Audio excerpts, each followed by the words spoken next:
Marcus Thompson stood at the edge of the military training ground, his weathered hands gripping an old wooden bow that had belonged to his grandfather. The other soldiers watched him with barely hidden smirks as he adjusted his stance. At 42, Marcus was older than most of the recruits, and his choice of weapon drew nothing but ridicule from his fellow trainees. "Look at the caveman," whispered Sergeant Rodriguez to his buddy. "Does he think we're still fighting with sticks and stones?" The laughter rippled through the group of young soldiers, all armed with the latest sniper rifles and high-tech equipment. Marcus had heard it all before, but today felt different. Today, he was determined to prove that his unconventional choice wasn't just stubbornness. The military base buzzed with activity as specialized units prepared for deployment to challenging terrain overseas. Marcus had enlisted later in life after losing his job at the lumber mill, driven by a desire to serve his country and provide for his family. His wife, Sarah, had been skeptical about his decision, especially when he insisted on bringing his grandfather's bow to basic training. "They have modern weapons, Marcus," she had said, watching him practice in their backyard.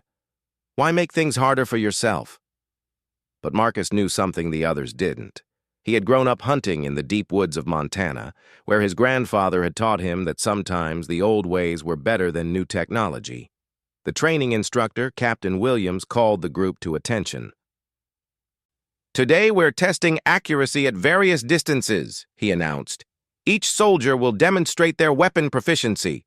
The sniper specialists stepped forward confidently, their expensive rifles gleaming in the morning sun.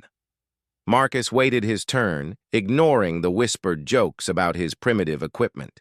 When his name was called, Marcus walked to the firing line with quiet confidence. The targets were set at different distances, from 100 yards to 600 yards. The other soldiers had performed well with their high-powered scopes and stabilized rifles, hitting most targets with acceptable accuracy. Now it was time for the man with the bow. Marcus knocked his first arrow, feeling the familiar weight of the wooden shaft between his fingers. The bow was nothing fancy, just laminated wood and fiberglass that his grandfather had crafted decades ago. But it had taken countless deer and elk, and Marcus knew every inch of its capabilities. He drew back the string, his muscles remembering the motion from thousands of practice shots. The first arrow flew straight and true, striking the 100-yard target dead center. A few soldiers stopped talking. Marcus knocked another arrow, this time aiming for the 200-yard target.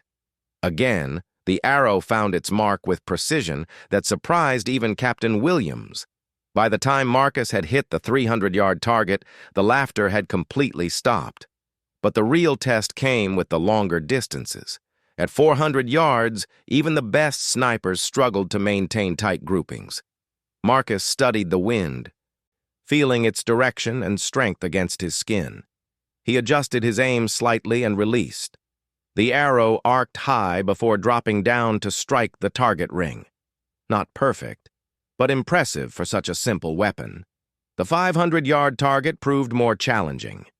Several snipers had missed it entirely, their bullets affected by wind drift and distance. Marcus took his time, breathing slowly as his grandfather had taught him. He thought about all those early morning hunts, tracking elk through mountain terrain where a single shot had to count. His arrow struck the outer ring of the target. Captain Williams walked over to Marcus, his expression serious. "Where did you learn to shoot like that, Thompson?" Marcus explained his background, his years of hunting, and his grandfather's teachings. The captain nodded thoughtfully. "We have a special assignment coming up," he said quietly. "Remote terrain, limited ammunition resupply, need for absolute silence. Might be perfect for someone with your skills." The other soldiers were no longer laughing. They watched Marcus pack away his bow with new respect, though some still muttered about luck and unusual circumstances. Marcus didn't mind their skepticism. He had spent his whole life proving that traditional methods could be just as effective as modern technology. That evening, Marcus called Sarah from the base phone. "How did training go today?" she asked. Marcus smiled, looking at his bow case propped against his bunk. "Better than expected," he said. "I think they're starting to see that Grandpa's old bow might have some fight left in it." As he prepared for sleep, Marcus thought about his grandfather, who had served in World War II as a scout.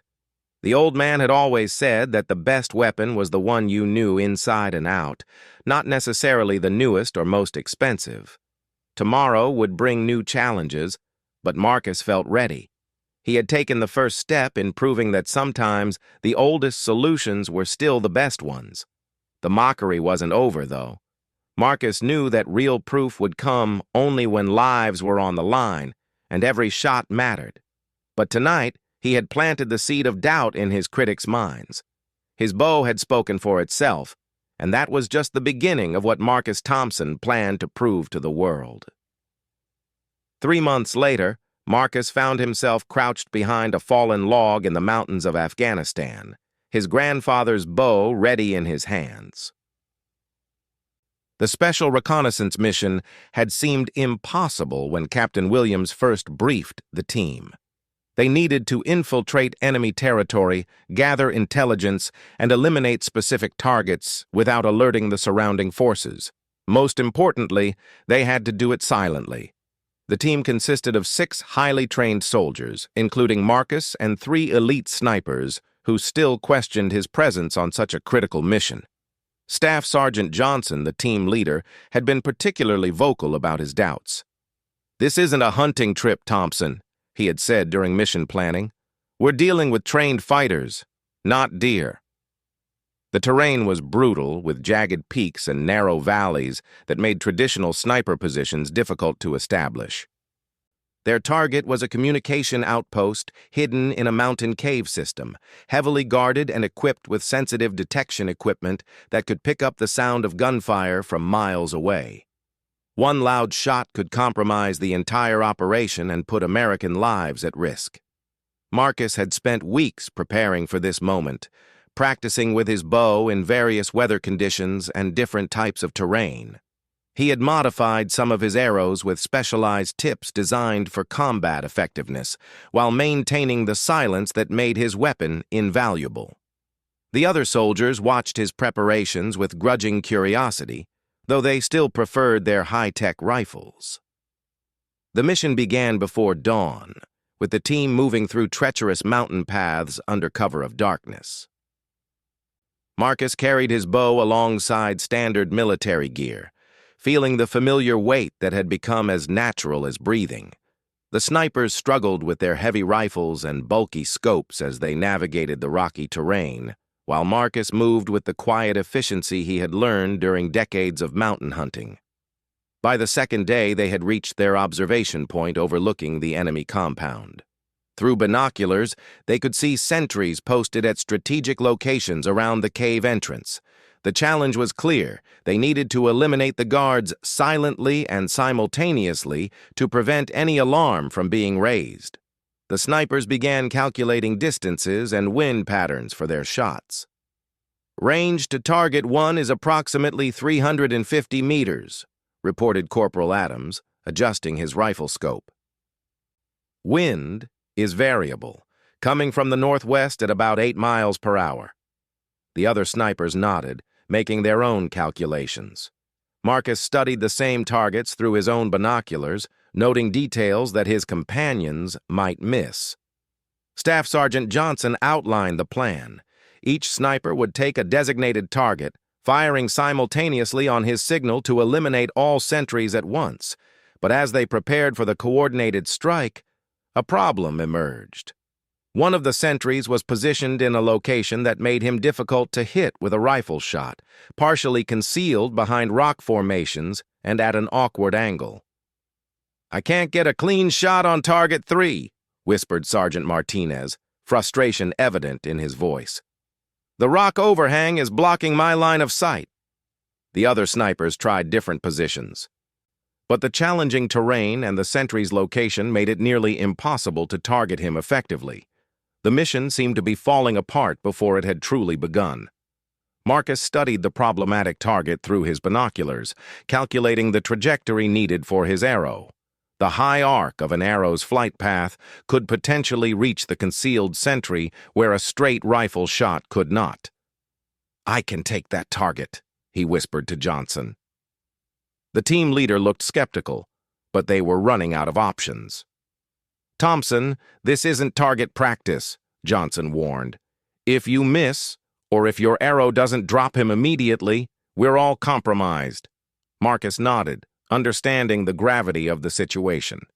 This was the moment he had been preparing for his entire life, the ultimate test of skills passed down through generations. The team moved into position as dawn approached, when the changing light would provide the best cover for their approach.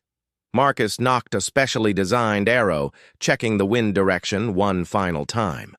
The sentry was nearly 400 meters away, partially hidden behind rocks and completely unaware of the danger approaching from above. Johnson gave the countdown through their radio headsets. 3, 2, 1, execute!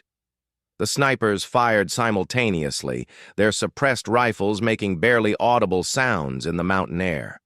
Marcus released his arrow at the same moment, watching it arc through the morning sky toward its target. The arrow struck true, dropping the concealed sentry silently while the other guards fell to the sniper fire. The coordination was perfect, and no alarm was raised. But their celebration was short-lived, as they realized that additional patrols were moving through the area, and they would need to eliminate more targets to complete their mission successfully. Over the next several hours, Marcus proved his worth repeatedly. When ammunition ran low and resupply was impossible, his arrows continued to find their marks. When electronic equipment malfunctioned in the harsh mountain environment, his simple wooden bow remained reliable. Most importantly, when absolute silence was required, his arrows flew without the mechanical noise that even suppressed rifles could not completely eliminate. By the end of the operation, the team had successfully gathered the intelligence they needed and eliminated key targets without alerting enemy forces. As they prepared for extraction, Staff Sergeant Johnson approached Marcus with a newfound respect. "I owe you an apology, Thompson," he said quietly. "Your grandfather's bow saved our mission today." The other soldiers nodded in agreement, their earlier skepticism replaced by genuine admiration for Marcus's unique skills. They had witnessed firsthand how traditional hunting techniques could be adapted for modern warfare, proving that innovation didn't always require the latest technology. Sometimes the oldest tools were still the most effective. As the helicopter carried them to safety, Marcus looked down at the rugged mountains below. He thought about his grandfather, who would have been proud to know that his teachings had helped protect American soldiers in combat. The bow that had once seemed primitive and outdated had proven its worth when it mattered most. And Marcus knew that this was only the beginning of what they could accomplish together. Word of Marcus Thompson's extraordinary performance spread through military circles faster than wildfire. Within weeks of returning from Afghanistan, he found himself summoned to meetings with high-ranking officers who wanted to understand how a simple bow had outperformed some of the most advanced weapons in the military arsenal. The soldier who had once been laughed at for his unconventional choice was now being studied as a tactical innovator.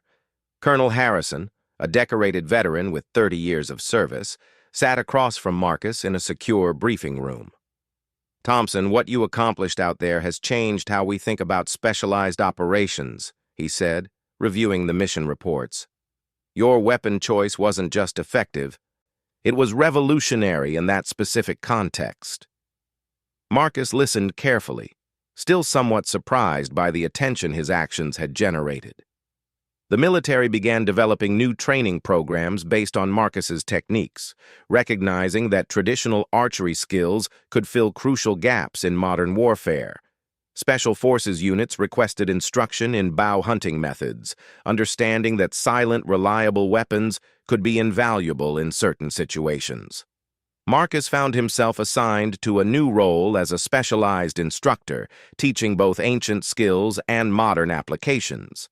But the real validation came during his second deployment, this time to a dense jungle environment where enemy forces had proven nearly impossible to locate and eliminate.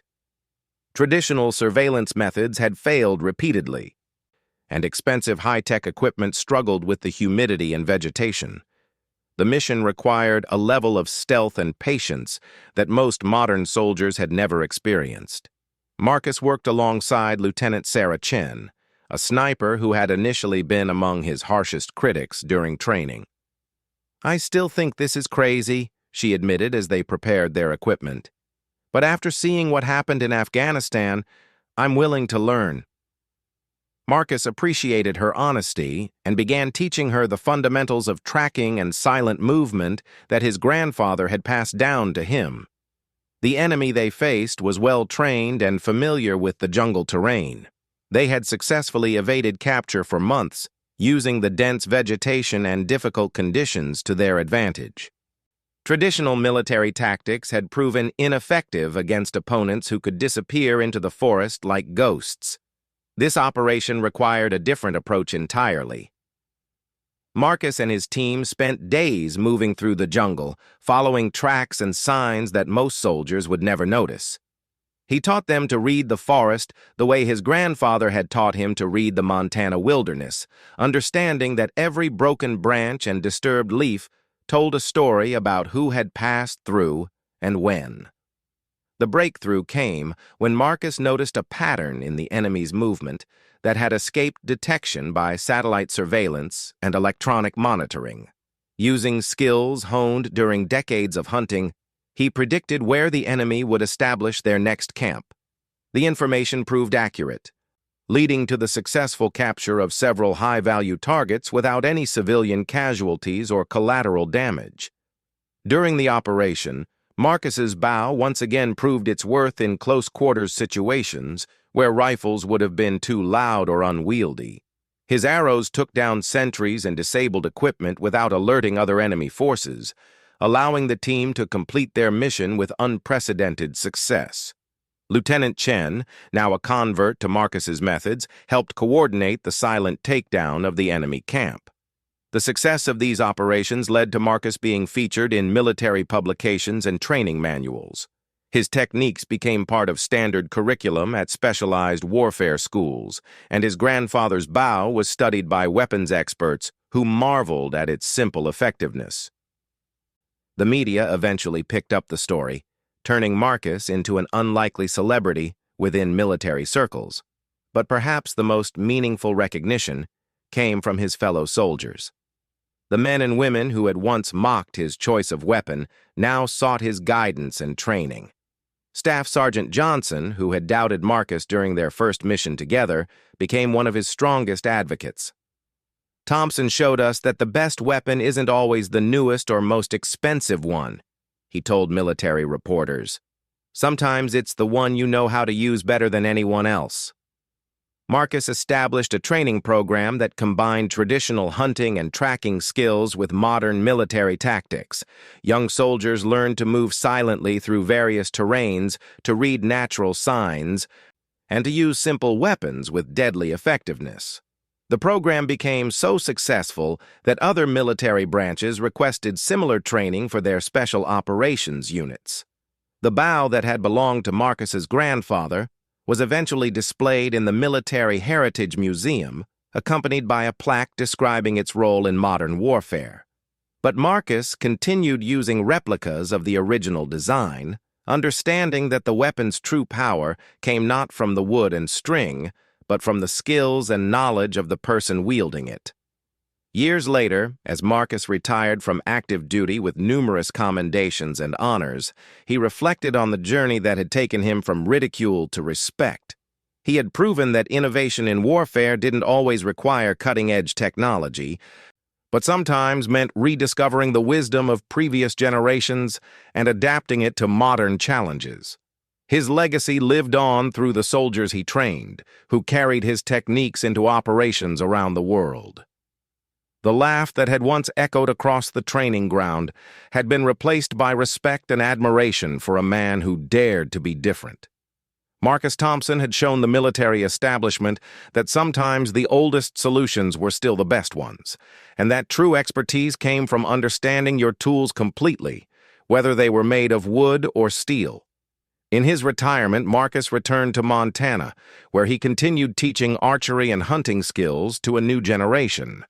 His story became legendary among outdoor enthusiasts and military professionals alike, proving that one person's determination to honor tradition could change how an entire institution viewed innovation and effectiveness. The boy who had learned to hunt with his grandfather's bow had become a man who revolutionized modern warfare, one arrow at a time.